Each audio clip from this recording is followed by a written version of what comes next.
battle back to the Bible. Jika kita tidak percaya kepada kebenaran Tuhan yang menyelamatkan manusia, berarti kita percaya kepada dusta iblis yang menyesatkan dan membawa kepada kebinasaan yang kekal. Kali ini kita akan membahas salah satu contoh orang yang bodoh. Menurut Yesus, kalau kita tidak memahami kitab suci, kita dikatakan orang yang bodoh. Lukas 24 ayat 25. Jika kita tidak mengenal Tuhan dengan benar dan tidak memahami firman Tuhan, jelas itu adalah orang yang bodoh. Ya, tidaklah bijaksana lawan katanya. Sehingga tidak ada dasar iman kepercayaan yang kuat. Makanya tidak heran kalau mereka beralih kepercayaan dari Yesus. Adalah suatu kebodohan jika meninggalkan Yesus. Tidak dapat dikatakan cerdas bagi yang meninggalkan Yesus. Yeremia 2 ayat 13. Sebab 2 kali umatku berbuat jahat, mereka meninggalkan aku, sumber air yang hidup, untuk menggali kolam bagi mereka sendiri, yakni kolam yang bocor yang tidak dapat menahan air.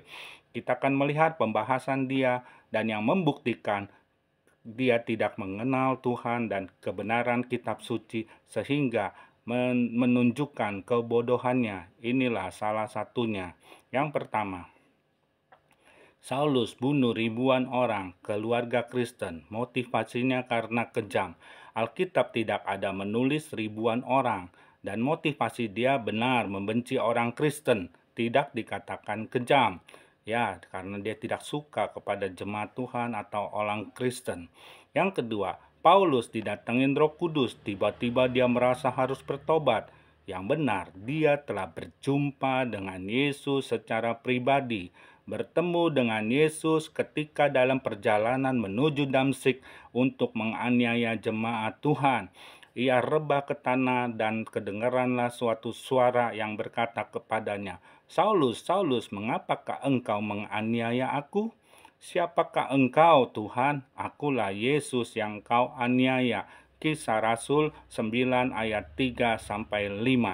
Itu yang kedua. Yang ketiga, Paulus dikatakan salah satu nabi. Jelas tidak benar, salah. Paulus bukan nabi, tetapi rasul. Ya, yang keempat, seharusnya ada kriteria nabi. Mengapa Paulus bisa lolos kualifikasi nabi yang seharusnya ada persyaratannya seorang menjadi nabi bukan karena kriteria kualifikasi, yaitu keahlian yang diperlukan untuk melakukan sesuatu atau menduduki jabatan tertentu. Tetapi itu adalah panggilan Tuhan dan pengutusannya ada. Ya, jelas Paulus keturunan Israel. Paulus menjadi rasul, bukan nabi, dia karena keturunan Israel dari suku Benyamin. Filipi 3 ayat 5. Ada panggilan khusus dari Tuhan, Kisah Rasul 9 ayat 15. Tetapi firman Tuhan kepadanya, pergilah sebab orang ini adalah alat pilihan bagiku untuk memberitakan namaku kepada bangsa-bangsa lain serta raja-raja dan orang-orang Israel. Yang kelima, mengapa sekarang kita percaya kitab yang dia tulis? Alkitab tulisan Paulus, ya, tetapi diilhamkan oleh Tuhan. 2 Timotius 3 ayat 16. Alkitab diakui sebagai perkataan Tuhan, firman Allah yang menjadi pegangan hidup, tetapi nyatanya tidak dipercayai olehnya. Munafik bukan? Yang keenam, Paulus tidak mempunyai pengertian tentang firman Allah. Filipi 3 ayat 6. Tentang kegiatan aku penganiaya jemaat.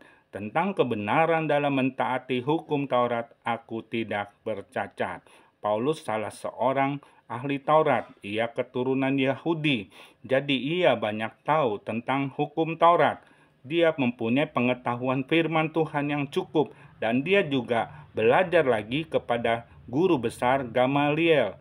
Ya, itu seorang yang sangat terkemuka dan disegani di antara tiga aliran Yahudi, Farisi, Saduki, Eseni.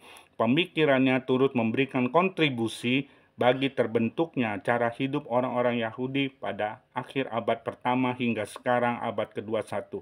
Gamaliel adalah guru besar Rasul Paulus. Yang ketujuh, Paulus punya niat menulis kitab. Alkitab tidak mencatat Paulus punya niat untuk menulis kitab. Tidak ada dalilnya. Yang kedelapan, hukum Taurat dan tulisan Paulus sederajat. Karena ketidakmengertiannya ini, semua ini adalah sumbernya dari Tuhan dan adalah firman Tuhan. Jadi hukum Taurat dan tulisan Paulus sama sederajat karena adalah firman Tuhan. Yang kesembilan, Paulus seorang pembunuh, orang yang berdosa, bisa dipakai Tuhan untuk menulis firman-Nya.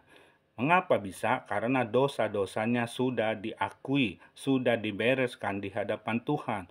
Bukan karena Yesus sudah menebus dosa, buktinya dia dibaptis. Baptisan tanda pertobatan, mati dan bangkit bersama dengan Kristus. Kisah Rasul 9 ayat 18. Yang ke-10, Saulus membunuh jemaat Tuhan. Pasti ada pikiran dong membunuh Yesus. Jelas, Yesus sudah naik ke sorga. Ya, inilah orang-orang yang tidak memahami Alkitab sehingga mengatakan seperti ini. Padahal Alkitab sudah menjelaskan membunuh jemaat Tuhan sama saja menganiaya Yesus, sebagaimana yang Yesus katakan dalam perjumpaannya dengan Paulus. Kesimpulannya, inilah contoh orang yang tidak memahami kebenaran firman Tuhan sehingga ia murtad. Bukankah orang yang murtad itu adalah orang yang bodoh, meninggalkan sumber air hidup, meninggalkan Tuhan yang sejati? Back to the Bible.